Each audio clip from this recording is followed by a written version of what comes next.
now or as we go through the discussion time. But yeah, I think on that note, we're ready to jump into the general discussion. And if you look over at the Slack, Jared's been answering some of the questions that you've all posed to him.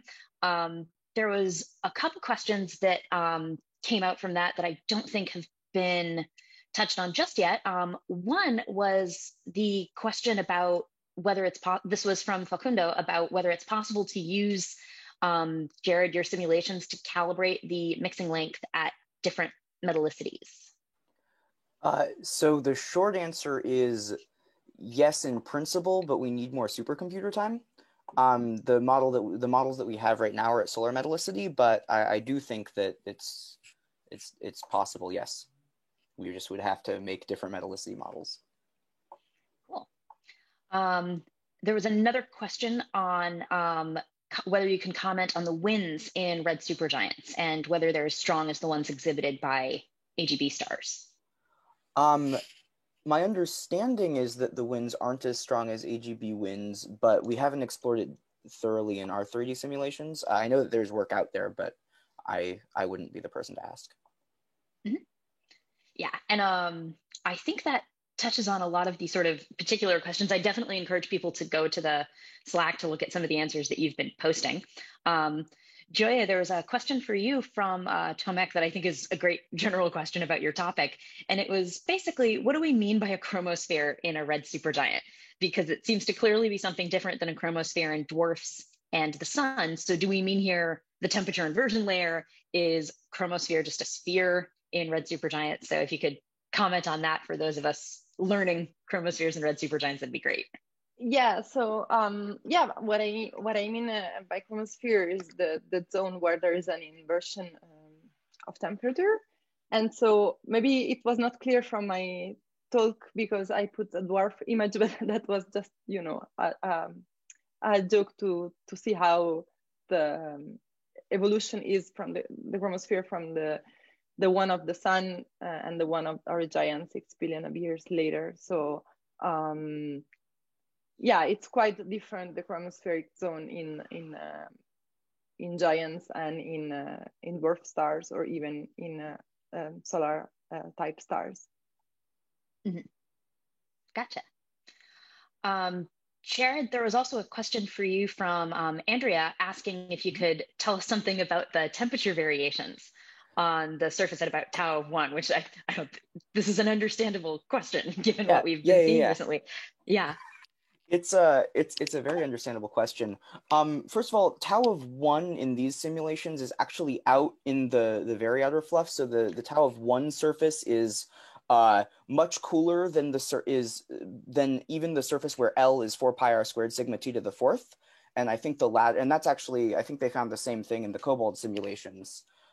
So for effective temperatures, we like this L is 4 pi r squared sigma t to the fourth um, condition instead. Uh, I think that I think I actually have it in a figure that I glanced over. Uh, or glossed over a little bit. I'm going to share my screen again for just a moment. Yeah, go ahead. Here, yeah. Here, yeah. So the gas temperature out here at this kind of outer region, around 800 solar radii, which is roughly around where we start to see things. There's scatter of anywhere from this is 2 to 4,000 Kelvin, and this model is a little bit lower luminosity and a little bit cooler than typical red supergiants that we might see. So we haven't because we're focusing more on the deep interior in the study rather than getting the exact temperature right at the surface. But even the scatter here is pretty significant. Right, just looking at that. It's a great question. Yeah, no, very interesting. So it looks like there's still folks typing in the Slack, but I also wanted to encourage people, if you have questions that you'd like to share over Zoom, go ahead and raise your hand and I can give you the ability to unmute so that you can ask both of our speakers directly. think I have a panelist with a raised hand. So yeah, go ahead. Yeah, sorry, I don't want to hijack the discussion. But as we were discussing, what does a chromosphere look like around a giant star? In the cartoons that you showed, Joya, they look like prominences. So are we talking here about magnetic reconnection events which deposit energy into the outflow, or are we also talking about driving Alfvén waves and possibly acoustic waves, which is happening at the chromosphere of the sun, for instance? Yeah, there actually have been several studies that have identified how magnetohydrodynamic Alfvén waves help the chromosphere to drive the winds in the less evolved of these stars. So I don't know if this answers your question, but yes, Alfvén waves are involved in this, and there is indeed a cartoon where it's shown actually how in the chromospheric layers these Alfvén waves take effect. Interesting, thanks.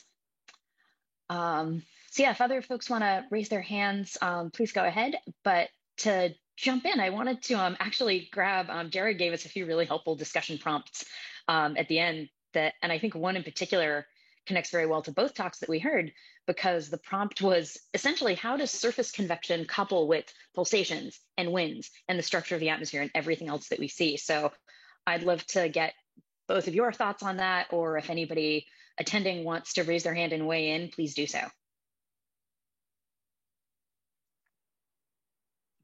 Actually, yes, that's a great point. Thank you, Emily, for raising it. Unless Jared want to start, I actually want to ask as I have done in my slides, like to open the discussion to everybody, like what do you think is the connection between all these different parts of the atmosphere? I think that we cannot really solve the mass loss, like understand the mass loss in these stars just looking at one specific region, and we really have to understand the connection between all the different physical regions. And so yeah, I want to know what people think. So both in the less evolved among these stars, but also in the most evolved ones. So in AGB stars, if maybe AGB people, especially theorists, can weigh in and say their thoughts about if they think that we can observe the chromosphere still in these stars, or if the dust completely obscure them.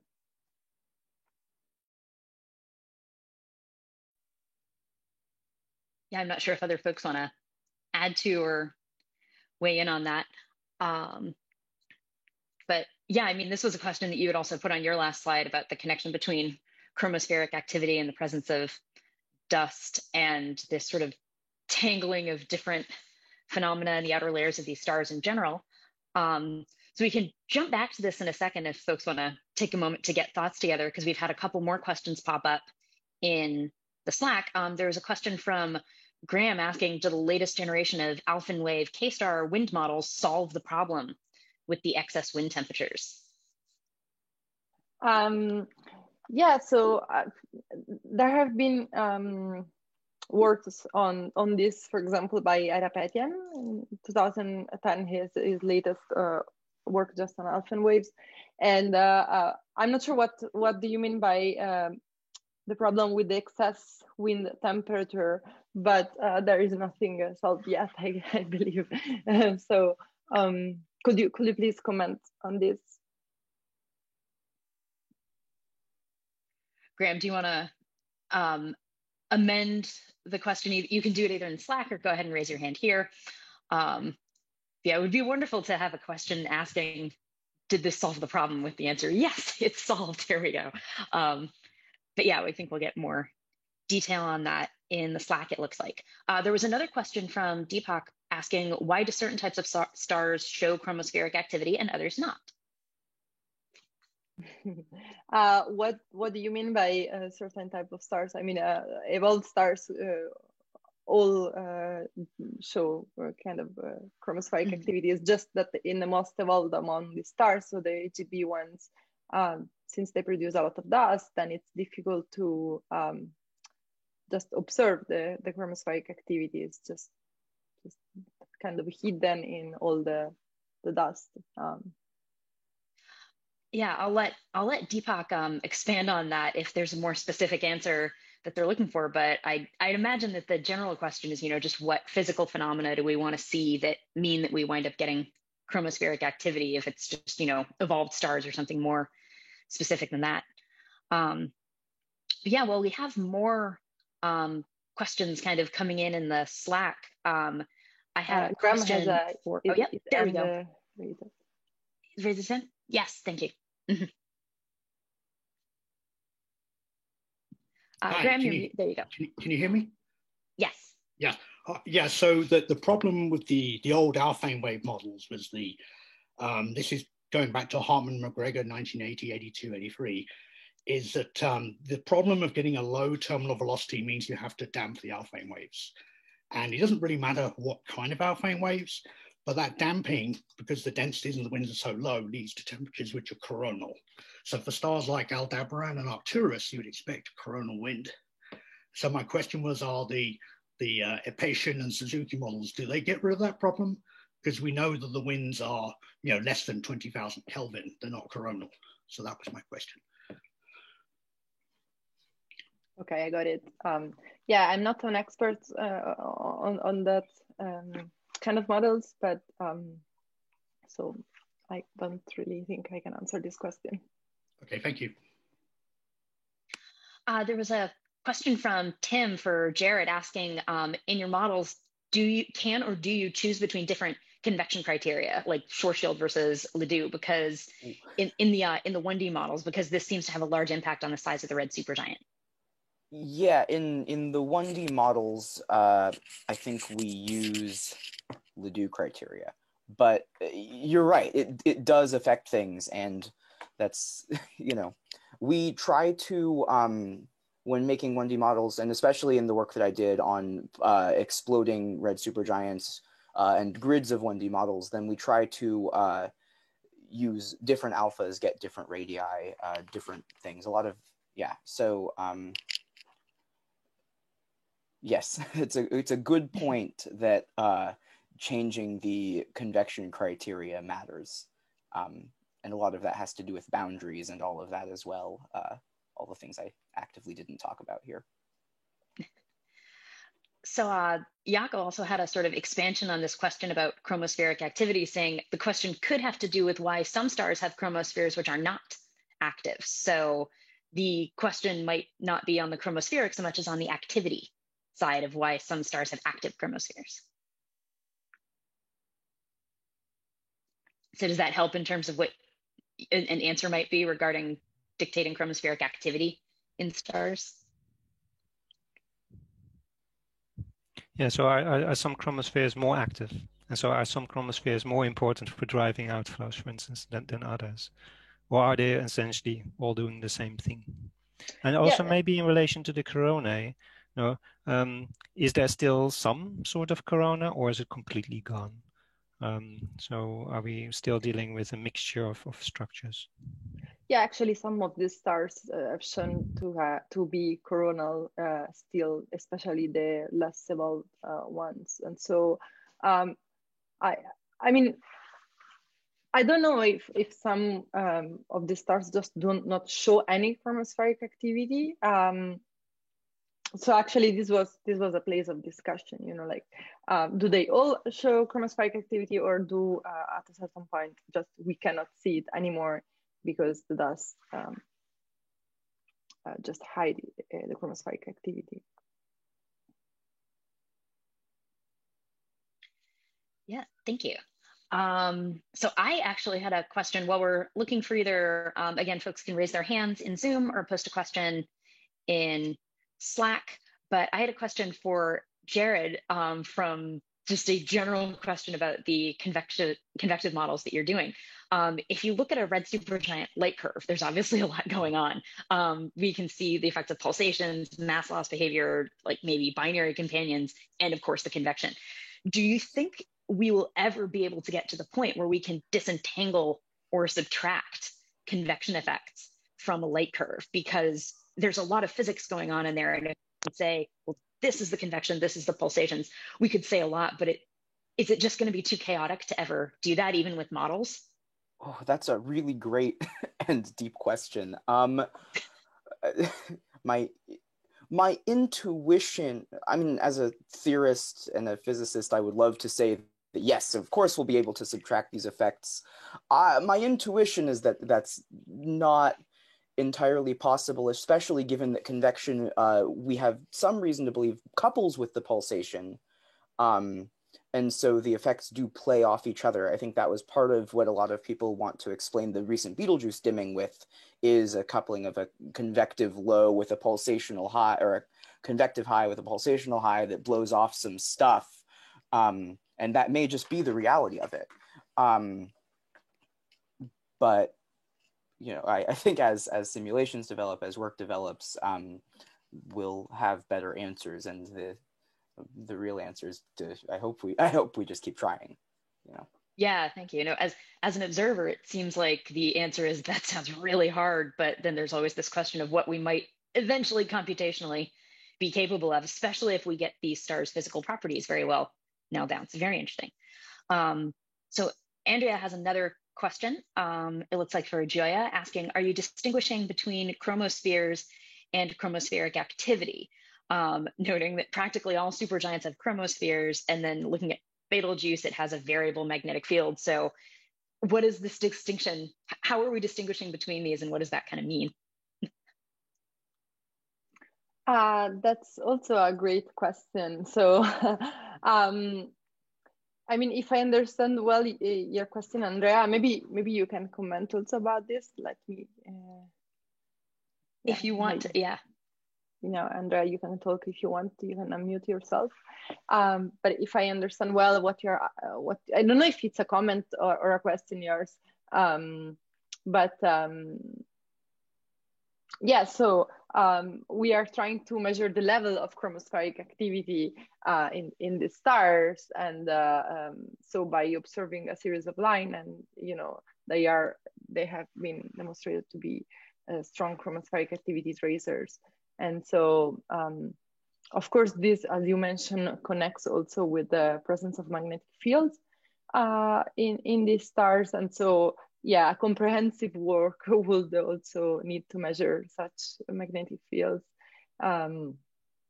That will be the dream. No, I just think we're all getting tangled up in the language. I think every star supergiant has a chromosphere, i.e., we usually see signatures of lines that are above the effective temperature of the star. I quote calcium K or magnesium 2 or something like that. And once it's there, you know it's going to vary. So, okay, activity. I just don't think we need to obsess over it, but I thought it was an interesting distinction. Thank you. So again, if folks want to ask questions in the Zoom, they can go ahead and raise their hands. One question I'll ask, and sort of for both of you, to be the what about the binaries person. I know we have a binary session coming up on Thursday where we're going to talk about the binary fraction and interactions, but it seems like interaction with the companion could have really interesting implications for both of the things you talked about. I know some of our early chromosphere work on red supergiants was done by looking at the little B star companion in projection, but these seem like they would have very interesting effects on what we see happening in these layers. So I'd love to hear a comment from either of you on that. I look forward to hearing more on Thursday. I think that there's still work to be done on single star models, and so that's where we're focusing our efforts, but it's very important to understand the interaction thereof. I don't really have much more to say than that. I I definitely agree that starting with the single stars and making sure that that makes sense is the only feasible way to begin. But it'll be interesting to see what might happen once we introduce a second star into the equation. Yeah, that's a great point. I would be curious to hear what the binary experts say and how they weigh in on this. I think one of Rich Townsend's students was working on tidally driven pulsations or something like that too. So it's not like nobody's thinking about this, I think. Really interesting. And then it looks like we have just a few minutes left. So what questions haven't we asked you that you wanted to come up in the discussion?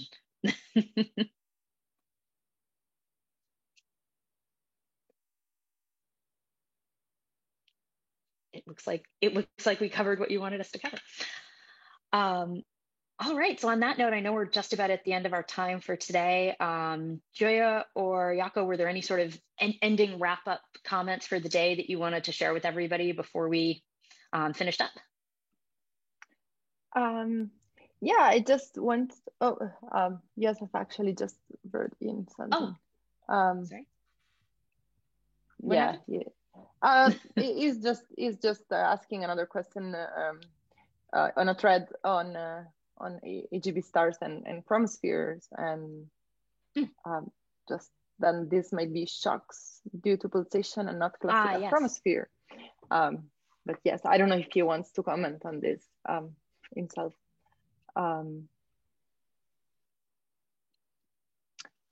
Yep, if not, thank you very much, Emily, for sharing this session, and thank you also to all the previous speakers.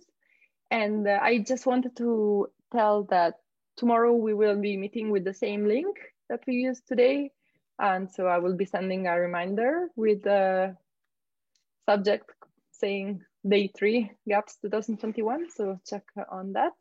And please remember that you can continue the discussion on Slack, and remember to vote for the art contest on the GAPS Twitter channel.